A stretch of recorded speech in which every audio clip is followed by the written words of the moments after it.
silence for grace by the Grand Prior, His Eminence Mario Francesco, Cardinal Pompeo. In nomine Patris et Filii et Spiritus Sancti. Amen. Ti preghiamo, o Signore, di voler benedire noi, naturalmente, radunati qui nel Tuo nome, ma in primo luogo vogliamo rivolgere il nostro pensiero a colei che regge le sorti di questa nazione, a colei che deve portare il peso del governo di questo Stato. Noi ti preghiamo, Signore, che dia a lei la luce sufficiente per conoscere le necessità del suo popolo, di questo Regno Unito, e dia la forza per poter mandare avanti i progetti che siano a beneficio non soltanto di queste popolazioni, ma dell'umanità intera. Ti ringraziamo, Signore, e ti preghiamo, sicuri che tu ci ascolterai, nel nome del Padre e del Figlio e dello Spirito Santo. Amen. We have 32 countries. 6 of these belong to the United Kingdom. And within those 6, we have basically 2 groups of people.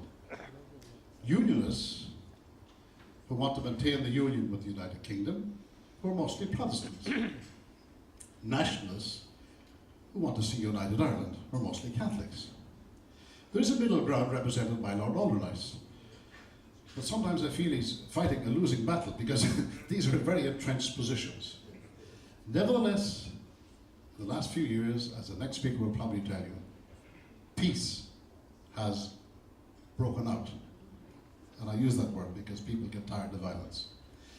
Now the next speaker is the Secretary of State for Northern Ireland. And he has a very difficult job because to reconcile these differences is not easy.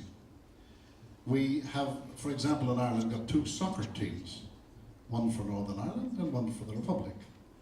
But we've only 1 rugby team. We've always had 1 rugby team where unionists and nationals play together. And that's what we hope will happen in the future. Now, the next speaker, as I said, is the Secretary of State for Northern Ireland.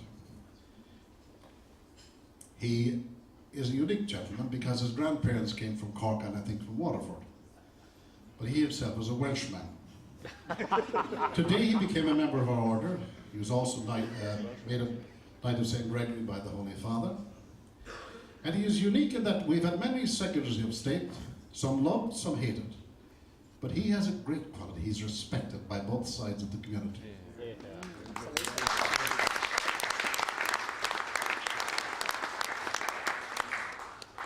I don't know what you think of Tony Blair at this meeting, but who else but an Englishman would send a Welshman to make peace between 2 Irishmen? That is exactly the job of the next speaker, the Secretary of State for Northern Ireland. Ladies and gentlemen, I give you Paul Murphy. It's great to be with you this evening. It's, of course, the National Liberal Club. I've never been to a Liberal Club before, but there's always a first time. One of my predecessors as the Member of Parliament for my constituency in South Wales was somebody called Arthur Jenkins. His son became Roy Jenkins, Lord Jenkins of Hill Head. And he and I, towards the end of Lord Jenkins's life, since he died about a year ago now, became friends. We reminisced about our little village where we both came from. And I start by referring to a story about Roy, because it's a little bit about, like we've got this evening, a dinner. But the dinner wasn't in a great library like this. It was in the Castle Hotel in Merthyr Tydfil in South Wales. And he was addressing the Merthyr Tydfil constituency Labour Party. And Roy was known, as all of us from Abersacan are known, for our likeness for good food and good claret. Even though it's a small mining village, in the middle of South Wales. And as he was at this dinner, the waitress, Blodwyn, came up to Lord Jenkins and said, "Lord Jenkins, the starter is soup." And he didn't care for soup very much, and said, "Can I have some asparagus tips?" Blodwyn thought a little bit about this and went back to the chef in the Castle Hotel in Merthyr and said to the chef, "Lord Jenkins wants some asparagus tips." And so 5 minutes went and 10 minutes went, and eventually out she came and she said to Roy, "We haven't got none of them asparagus tips, Lord Jenkins, but we've got some Benson and Hedges if you'd like those." Maybe true, who knows? I can't really imagine Roy smoking Benson Hedges, to be honest, but it's good to be with you today for a number of reasons. First of all, because it's been a very distinguished and memorable day in the cathedral, of course, where I thought that the ceremony, which their eminences jointly presided over, and their Royal Highnesses as well, went extremely well. It was a day certainly for me to remember, and all of us who were privileged enough to be honoured today by the Constantinian order will remember it for all our days. It's very good to be with you this evening in this great banquet as well.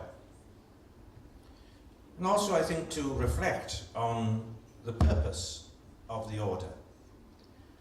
And Donald said that it's not just about giving awards to people, but it really is about trying to make life better for people in the world as well. And what particularly impresses me, and it impresses me because of the job that I hold, is that the endeavours and the efforts that are made to cross the faith and religious divides that we see in our troubled world is helped particularly by the work of this order. Whether we are talking about divisions within Christianity or divisions within mankind in terms of their religious denominations and their own faiths. And it's very good that the order can recognise not only those of us who belong to the Catholic Church, but those who belong to other Christian denominations, to the Muslim faith, and to the Jewish faith, and to those who have no faith at all, but who have a faith in humanity. And so I'm particularly pleased that I'm associated and now belong to an order which is so ecumenical in its very widest sense of that word. I'd like to thank Anthony Bailey for all the work that he has done in pursuing this great endeavour, and of course to His Royal Highness and to His Eminence for the work that they do on a great level throughout Europe and indeed beyond Europe. I'm particularly pleased too at the way in which the Fourth Spring Community Centre in Northern Ireland has been helped by the Constantinian order, because that centre crosses that divide in Northern Ireland to which obviously all of you are aware. And I know that John Alderdice, who was a very distinguished speaker, the very first speaker of our Parliament in Northern Ireland, was associated with the work of the order and of course was himself honoured last year. It is a very particularly important point in the history of Northern Ireland which we are referring to today. Because today we are about just under 2 weeks away from an election in Northern Ireland, which on November the 26th will elect a new parliament for that part of Ireland. We've had a few difficulties over the last couple of weeks, and we'll have a few more, I dare say, after November the 26th. And John and I, because I don't think there's anybody else in the room who will remember this, who were present on Good Friday 1998, when I was Mo Molan's deputy as what we call the talks minister in Northern Ireland, but because it's Ireland, I was actually the listening minister. And we were there on Good Friday 1998, and George Mitchell, the senator from the United States, eminently distinguished man who presided over our talks. When we concluded at about just after 5:30 on Good Friday 1998, and most of us were in tears, said that this was the beginning of our problems in Northern Ireland, not the end of them. By which he meant not, of course, the beginning of the Troubles, but beginnings of a bumpy road that we were to follow after 1998. I then, some months after that, was moved to another job. I went back to my own country and became Secretary of State for Wales, but I returned last year, just about a year ago now, to Northern Ireland as Secretary of State for Northern Ireland. And the road has been a bumpy one. The Assembly's been up and it's been down. There have been all sorts of difficulties. And in a fortnight's time, when we elect the new Parliament, you'll see the news and you'll see even more difficulties that face us. Negotiations, talks, people blaming each other for this and for that. And yet, if you look across the world and look at peace processes, remember that in Northern Ireland, although we have these difficulties, sometimes we have the odd crisis too, all the time the road is going forward, even though it's a little erratic from time to time. And I think all of us in this room, particularly those of you who are from Ireland, or who have connections with Ireland, or who simply want to know about Ireland and are interested in the fate of the Irish people, north and south, to reflect on how it has been for 30 years or more. I was a very young student at Oxford when the Troubles started, and for all of my adult life, the Troubles continued. And it's only a small place. It's 1.5 million people, not much bigger than the city of Birmingham. But in that place, in those 30 years, 3,600 people perished. 80% of those were from Northern Ireland. It was, in many respects, as near as we can get in modern times to a civil war within our own country.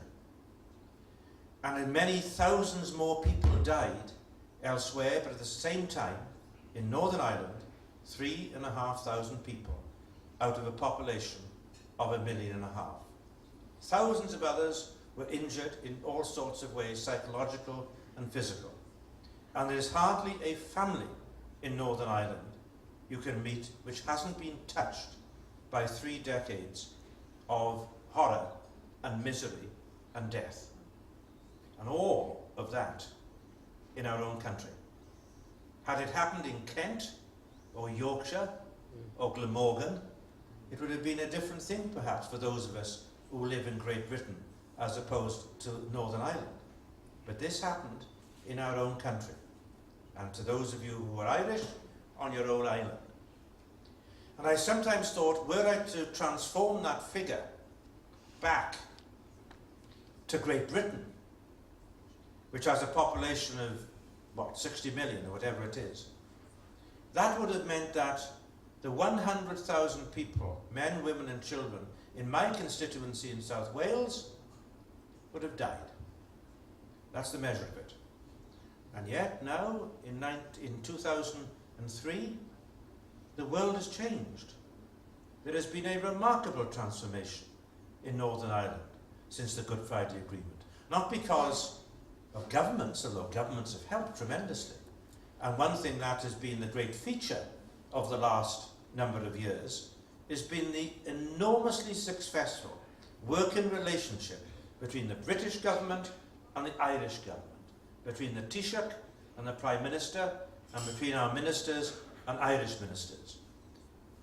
Never happened before. 10 years ago, relations between the two governments were very difficult.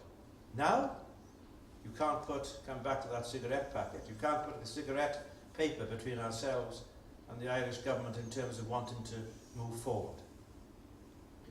And yet, the agreement in Northern Ireland ultimately was forged by the political leaders of Northern Ireland, because they represented people who knew that they'd had 30 years which they wanted to remove from their experience and to move forward. The women, particularly of Northern Ireland, played an enormously important role in moving the process on. And so it was that we had the agreement, we had the institutions, we had all the other things that went with it. But above all, we had a determination that we wanted peace, prosperity and stability instead of death, misery and poverty in Northern Ireland.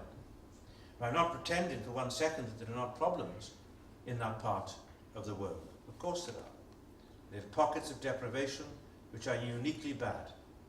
In the Shankill Road, for example, in West Belfast, there's still 60% unemployment. Only one young person in that part of that city will go to a grammar school. Only one young person there will go to university. And that is replicated in the Falls Road of West Belfast and in other parts too. But in the overall picture that we've now got in Northern Ireland, and even despite the difficulties that I will face between now and Christmas in trying to negotiate an agreement to get back into government, the world has changed. Unemployment in Northern Ireland now stands at 5%. That's the lowest unemployment figure for 30 years in Northern Ireland. There are now more people as tourists visiting Northern Ireland than live in Northern Ireland. And at one time, no one would go to that part of Ireland as a tourist. If you go to Northern Ireland today, there is vibrant new economy, biotechnology, computer factories, and all sorts of different types of diverse employment which has replaced the shipyards and the heavy industry that we had there. But perhaps above all else, if you go to the city centre of Belfast or the town centres of our towns in Northern Ireland, you can go and do your business in the same way, shopping, going to restaurants, going to the cinema, going to the theatre, going to the opera, in a way that you can do here in London, or back in Wales where I come from in Cardiff. You can't do that, couldn't have done that 10 years ago. Might seem ordinary to you and me, but if you'd gone to Belfast a decade ago, and if you'd gone to Marks and Spencer's to buy your clothes, you would have been searched as you entered. There were no restaurants there to go to, because people were afraid to go to those restaurants. The Europa Hotel was the most heavily bombed hotel in the world. But all that's changed. And people can live their lives in a way that they couldn't before. And above all else, last year we had in single figures, too many of course, but nevertheless in single figures, the number of people who perished because of terrorist activity.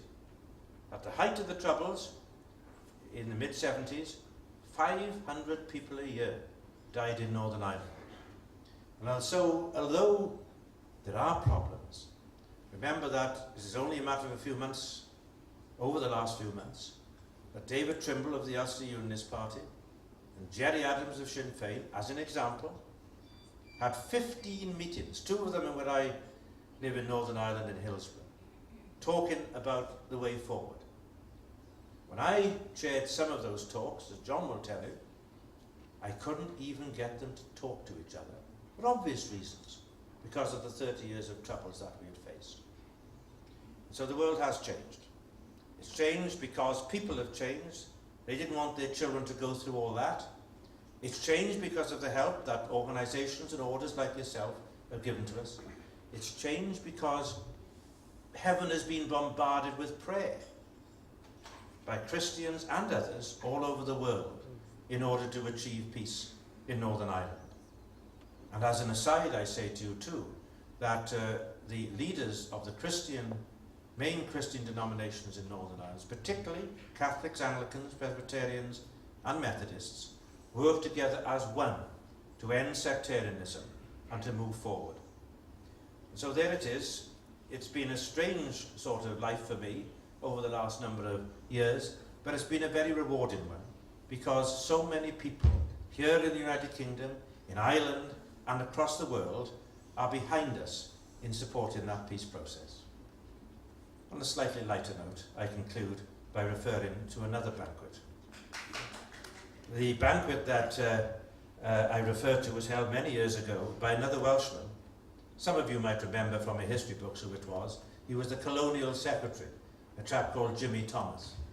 He was from Newport, he was a railwayman. And he once presided over a great Foreign Office dinner. And next to him was the Chinese ambassador, who Jimmy Thomas thought didn't speak very good English. And so he turned after the first course, soup again, lots of soup in courses in state banquets, and he turned to the Chinese ambassador and said, after the first course, "Likey soupy?" To which the Chinese ambassador, inscrutable as ever, said absolutely nothing. The banquet went on, just like ours has done. And at the end, to the astonishment of Jimmy Thomas, the colonial secretary, up got the Chinese ambassador and made a speech in the most perfect English. After which he said to the colonial secretary, "Likey speechy?"